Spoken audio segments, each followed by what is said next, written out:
Is it great to be able to reach out to so many people in one hit, not just in the UK, but kind of globally?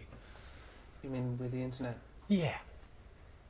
It is great. It's a bit of a mixed blessing though, because it does mean now that if you're an artist and things start to go well, you're getting exposure, and often the same amount of grassroots exposure all over the world at exactly the same time. My schedule is pretty much insane because people want to get into it, and a lot of people have gotten into it, you know, just through the internet. I mean, we got into the top 10 on download charts in France with 2 songs at the same time, pre-release. We got into the top 10 like in different countries around the world. It's demented. I think it's incredible. It's great. It also means that the music scene has a chance to be a little bit more universal and a little bit less segmented. You know, you can find out about amazing African music and or Brazilian music like CSS, a band like that from Rio that are absolutely incredible.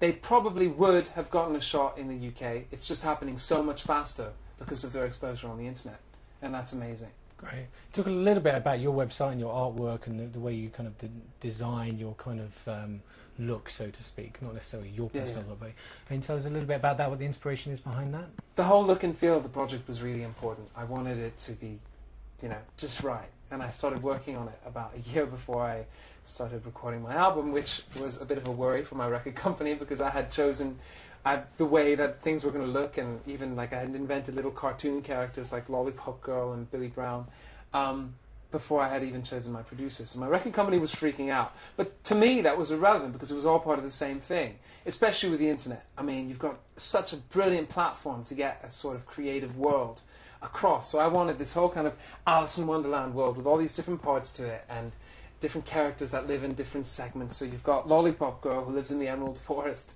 who's based on the song Lollipop, and she spends her whole life being chased by monkeys who are after her lollipop, in particular one called Choo Choo, and she has no idea why. Then you've got Billy Brown, who was married with kids and a wife and everything, and a kind of perfect suburban life, and then he falls in love with another guy, runs off to Mexico because he can't deal with anything, and his entire world kind of falls apart, and he has a little bit of a nervous breakdown. And now he's hiding in Mexico, and the whole point is you have to find where he's hiding next. So, I mean, it's demented, it's pointless, like all really fun things are. And what a great platform to do that with than with pop music. Do you think it represents your personality or the songs or a bit of both, would you say? It certainly represents the personality of this album. Maybe by the next album it's going to feel and look completely different, and that's part of the challenge of the next album. Kind of seeing what other kind of world you can create. There are no limits, and that's brilliant. That's the funnest part of it. Can we talk a little bit about Grace Kelly? Because it just exploded, didn't it? Was it feel like all your dreams had come true overnight? It didn't feel like all my dreams came. Sorry, could I just ask you to include Grace Kelly in the... Yeah, sorry. Thank you. It's okay. As far as the success of Grace Kelly is concerned, it's incredible because I really did write it as an anger song against the whole industry, and for it to kind of help me break. Also, the fact that I broke with Grace Kelly on the strength of downloads alone, and downloads being the part of the industry that's typically anarchic, kind of doubles the irony of the whole situation.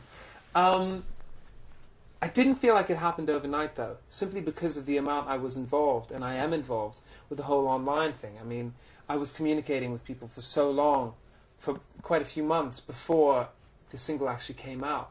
So I kind of got that vibe. To tell you the truth, when I got to like the 30th email from some person around the world who was just kind of telling me how much they were into the song, that's when I started to get really excited.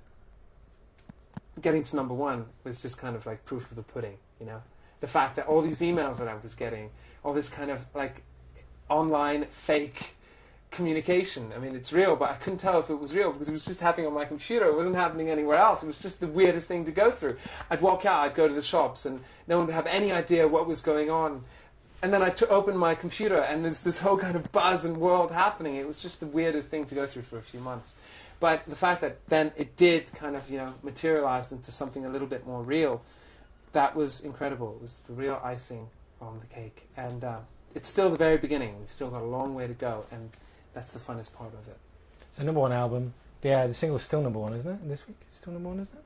As of Sunday, it was. Yeah, absolutely. So how do you feel about it now? Because it's gone to number 2. 5-6 weeks later, is it? How do you feel about it now, and what does the future hold for Mika?